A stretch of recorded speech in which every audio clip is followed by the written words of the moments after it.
ಸಮಾಜದ ನಾಯಕರು ಈಗಾಗಲೇ ಅದ್ರ ಬಗ್ಗೆ ಮಾಡಿದ ಅದು ಮಾಡಿದೆ ಅವ್ರು ಏನು ನಮ್ಮ ಪಕ್ಷನ ನಾವು ಬಂದಿದ್ದೇನೆ. ಸರ್, ವಾಲ್ಮೀಕಿ ಹಗರಣ ಆದಾಗ ತಾವು ಬೆಂಗಳೂರಿಂದ ಬಳ್ಳಾರಿಗೆ ಪಾದಯಾತ್ರೆ ಮಾಡ್ತೀನಿ ಅಂತ ಹೇಳಿ ಕುಳ್ಳು ಸಂಘದಿಂದ ಬಳ್ಳಾರಿಗೆ ಮಾಡಲೇ ಇಲ್ಲ. ಏನೋ ಸಂದರ್ಭದಲ್ಲಿ ಕೊಡಲಿಲ್ಲ, ಅವ್ರು ಕೊಡಲಿಲ್ಲ. ಆಮೇಲೆ ಹೋಗ್ಫೂರ್ ಅಂತ ವಿಚಾರ ಮಾಡಿದ್ರು. ಈ ವಾಲ್ಮೀಕಿ ಹಗರಣ ನಾವು ಕೋರ್ಟ್ನ ಚಾಲನೆ ಮಾಡಿದ್ದೆವು. ನಾನು ಕುಮಾರ್ ಬಂಗಾರಪ್ಪ ಮತ್ತು ಅರವಿಂದ ಲಿಂಬಾವಳಿ ಕೂಡ ಹಾಕಿದ್ದೀವಿ. ಮೊನ್ನೆ ಕೋರ್ಟ್ನಲ್ಲಿ ಪ್ರತಿ ಹೇರಿಂಗ್ ಅಂದರೆ CBI ಅದನ್ನು ವರದಿ ಫೈನಲ್ ಹೇರಿಂಗ್ ಕೊಡ್ಬೋದು, ಮತ್ತು CBI ಕೊಡ್ಬೋದು. ಈಗಾಗಲೇ ನಮ್ಮ ರಾಜ್ಯ ಸರ್ಕಾರ ಅದನ್ನು ನಮ್ಮ ವಾಲ್ಮೀಕಿ ಜನಾಂಗ ಇರ್ಬೋದು, SC/ST 24,000 ಕೋಟಿ ಅಮೌಂಟ್ ಇರ್ಬೋದು, SC/ST 187 180 ಕೋಟಿ ಇರ್ಬೋದು. ಅದನ್ನು ನಮ್ಮ SC/ST ಎಲ್ಲ ಜನಾಂಗ ಅನ್ಯಾಯ ಇದೆ. ಅದನ್ನು ಸಂಪೂರ್ಣ ಅದನ್ನು ಹೋರಾಟ ಮಾಡೋಕ್ಕೆ ಈಗ ರೆಡಿ ಇದ್ದೀವಿ. ಕೋರ್ಟ್ಲಿ ನಮ್ಮ ನ್ಯಾಯ ಸಿಗ್ತದೆ. ಸರ್, ವಾಲ್ಮೀಕಿ ಹಗರಣಕ್ಕೆ ಸಂಬಂಧಪಟ್ಟಂತೆ BJP ಅವರು ಅದನ್ನು ಬಯಲಿಗೆ ತಂದರು. ಆದರೆ ವಕ್ಫ್ ಬೋರ್ಡ್ ಇದು ತೊಗೊಂಬಂದು ಅದನ್ನು ಮುಚ್ಚಾಕಿದ್ರು BJP ಅವರೇ ಅಂತೇಳಿ ವಾಲ್ಮೀಕಿ ಶ್ರೀಗಳು ಆರೋಪ ಮಾಡ್ತಾರೆ. ಯಾರು ಶ್ರೀ? ಹಾಂ, ಹೌದು. ಅದ ತಂದಿದ್ದು ಒಳ್ಳೆ ಬಯಲಿಗೆ ತಂದರು. ವಕ್ಫ್ ಬೋರ್ಡ್ ತಂದ ಮೇಲೆ ಅದು ಮುಚ್ಚೋಯ್ತು ಅಂತ ಚಂದಿಲ್ಲ.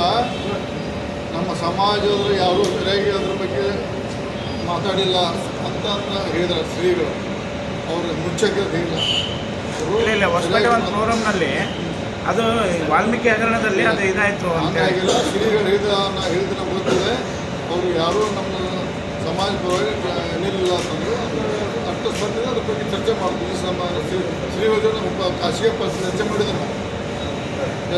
ಸರ್, ಈಗ ಲಾಸ್ಟ್ ಕ್ವಶನ್ ಸರ್, ಈ ಮುನಿರತ್ನ ಮೇಲೆ ಮೊಟ್ಟೆ ಎಸೆತ ಪ್ರಕರಣ ಏನಿದೆಯಲ್ಲ ಅದು ಪ್ರೀ ಪ್ಲಾನ್ಡಾ ಹೀಗೆ ನೋಡಿ? ರಾಜಕಾರಣದಲ್ಲಿ ಪ್ರೀ ಪ್ಲಾನ್ ಹೇಳಕ್ ಬರಲ್ಲ. ಬಟ್ ಅದನ್ನ ಒಬ್ಬರು ಶಾಸಕರ ಮೇಲೆ ಹೋಗಿತ್ತಾರಂದ್ರೆ ಹೆಂಗೆ ಸರ್ ಇದು? ಹೆಂಗೆ ಸರ್ ಅದು?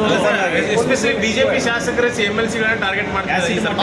ಅದನ್ನು ರಾಜಕಾರಣದಾಗ ಎಲ್ಲ ಫೇಸ್ ಮಾಡೋದು. ನಾವು ಎಲ್ಲ ಎದುಗುಂದು ರಾಜಕಾರಣದಲ್ಲಿ ವಿರೋಧ ಮಟ್ಟದಲ್ಲಿ ಒಂದು ಟ್ರ್ಯಾಕ್ ಇರ್ತಾರೆ, ಆಡಳಿತ ಪಕ್ಷ ಇರ್ತಾರೆ. ಅದನ್ನು ಫೇಸ್ ಮಾಡೋಣ. ಅಲ್ಲ ಸರ್, ಈ ಪೇಸ್ಟ್ ಮಾಡೋದ್ರ ಜೀವಕ್ಕೆ ಅಪಾಯ ಬಂದಾಗ ಹೆಂಗೆ ಸರ್ ಅಂತ ಬೆಂಬಲ ಕೊಟ್ಟಿದ್ದಿಲ್ಲ ನಾವು. ಪೂರ್ಣ ಅವತ್ತು ಅದಕ್ಕೆಲ್ಲ ನಾವು ಮಾತಾಡಿದ್ವಿ. ಈಗ ನಾಯಕರ ಬಗ್ಗೆ ನಾವು ಮಾತಾಡೋ ನಮ್ಮ ನಾಯಕರು ಏನಿಲ್ಲ ರಸ್ತೆ ನಾವು ಸರ್, ಒಂದು ಕಡೆಗೆ ಸತೀಶ್ ಜಾರಕಿಹೊಳಿ ಅವರು ಹೇಳ್ತಾರೆ, ನಾನು ಏನು ಅವ್ರನ್ನ ನೈಟ್ ಟೈಮ್ ಕೋರ್ಟಿಗೆ ಪ್ರೊಡ್ಯೂಸ್ ಮಾಡಿಬಿಟ್ಟೆ ಅಂತ ಹೇಳಿದ್ದೆ. ಆದರೆ ಎಲ್ಲೆಲ್ಲ ಕರ್ಕೊಂಡು ಅಡ್ಡಾಡೋದು ಯಾರ ಆದೇಶದ ಮೇಲೆ ಯಾಕಂತ ಇಲ್ಲ, ಅದಕ್ಕೆ ನನ್ನ ಮಾಹಿತಿ ಇಲ್ಲ. ಅದು ನಮ್ಮ ನಾಯಕರು ಏನು ಮಾತಾಡೋದು ಅದ್ರ ಬಗ್ಗೆ ಅದು ಏನು ಅವ್ರ ಒಂದು ಶಬ್ದಕ್ಕೆ ನಾವು ಅವರು ನಮ್ಮ ನಾಯಕರು ಮಾತಾಡೋದು ನಾವು ಬಂದಿದ್ದೇವೆ. Okay sir, thank you.